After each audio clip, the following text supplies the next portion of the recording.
জাতীয় নাগরিক পার্টি এনসিপির পক্ষ থেকে মৌলিক সংস্কারের রূপরেখা আজ আমরা ঐক্যমত্য কমিশনে জমা দিয়েছি।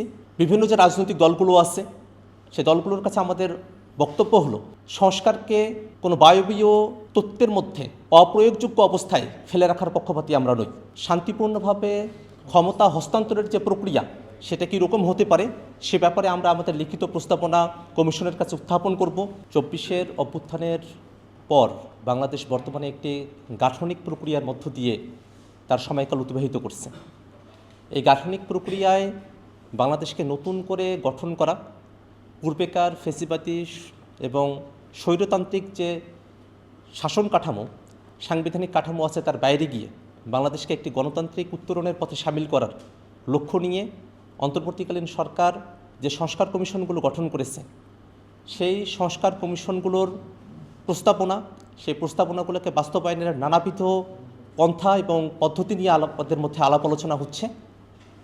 একটা বিষয় আমরা খেয়াল করে দেখি যে রাজনৈতিক দলগুলোর মধ্যে সংস্কারের বিষয়ে কতটুকু সংস্কার অবশ্যই এই সময়কালের মধ্যে করতে হবে সেই বিষয়ে নানা ধরনের মতপার্থক্য দেখা দিচ্ছে। সংস্কারকে অনিশ্চয়তার মধ্যে ফেলা হচ্ছে।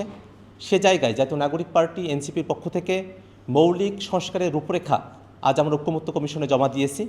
আমরা মনে করি বাংলাদেশ রাষ্ট্রটিকে যদি ফেসিবাদী এবং স্বৈরতান্ত্রিক কাঠামো থেকে রক্ষা করতে হয় তাহলে অবশ্যই মৌলিক সংস্কারের যে রূপরেখা সেটা বাস্তবায়ন করতে হবে।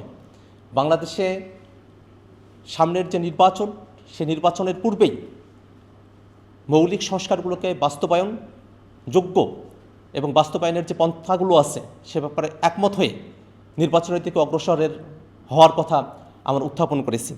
সেক্ষেত্রে বিভিন্ন যে রাজনৈতিক দলগুলো আছে সেই দলগুলোর কাছে আমাদের বক্তব্য হলো, সংস্কারকে কোনো বায়বীয় তত্ত্বের মধ্যে অপ্রয়োগযোগ্য অবস্থায় ফেলে রাখার পক্ষপাতী আমরা নই, বরং বাংলাদেশের ক্ষমতার ভারসাম্য, জবাবদিহিতা এবং ক্ষমতার বিকেন্দ্রীকরণকে মাথায় রেখে বাংলাদেশ রাষ্ট্রটিকে ঢেলে সাজাতে যে সংস্কারগুলো প্রয়োজন সেগুলো আমরা জাতীয় নাগরিক পার্টি এনসিপির মৌলিক সংস্কার রূপরেখার মধ্যে আমরা হাজির করেছি।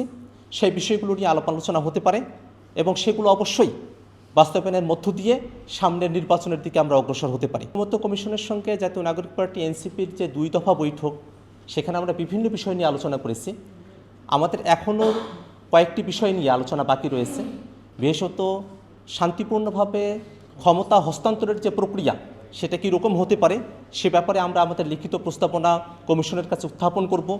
পুলিশ সংস্কার কমিশনের বিষয়ে আমাদের বক্তব্য রয়েছে, আমরা সেটা উত্থাপন করব এবং এই সংস্কার কার্যক্রমগুলোকে কিভাবে বাস্তবায়ন করা যায়, তার প্রক্রিয়া কী হতে পারে সে ব্যাপারে এখনও পর্যন্ত ঐক্যমত্য কমিশনের সঙ্গে আমাদের কোনো আলাপ আলোচনা হয়নি।